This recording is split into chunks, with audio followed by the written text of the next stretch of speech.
nítorí ọ̀rọ̀ owó epo bẹntiroolu Falana ṣàbẹ̀wò sí Tinubu lọ́jọ́ àbámẹ́ta sátidé ọjọ́ 3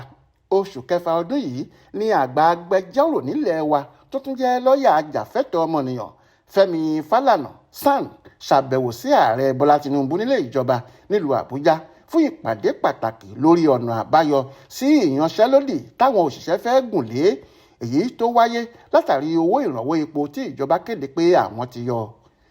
Nínú ọ̀rọ̀ tó bá àwọn oníròyìn sọ ni Falana tí í ṣe agbẹjọ́rò ẹgbẹ́ àwọn òṣìṣẹ́ nílẹ̀ wa ń bí Nigerian Labour Congress NLC láti ọ̀pọ̀lọpọ̀ ọdún sẹ́yìn ti sọ pé ọ̀nà láti gbógun ti ìwà jẹgúdújẹrá wà lára ohun tí ìpàdé náà dá lé lórí,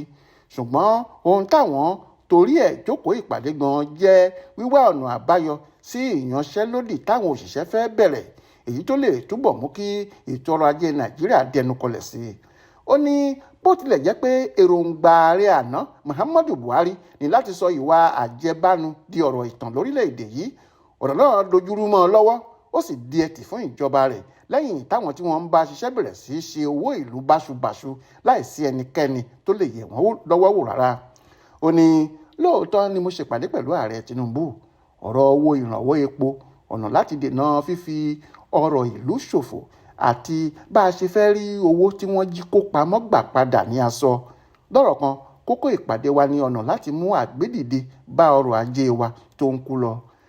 Ṣáájú àkókò yìí ni Tinubu ti sọ pé àwọn olówó nílẹ̀ Nàìjíríà ni wọ́n ń kó èrè owó ìrànwọ́ orí epo tíjọba ń san dà sí àpò ara wọn láti ọ̀pọ̀lọpọ̀ ọdún sẹ́yìn, táwọn mẹ̀kúnnù sì ń yíra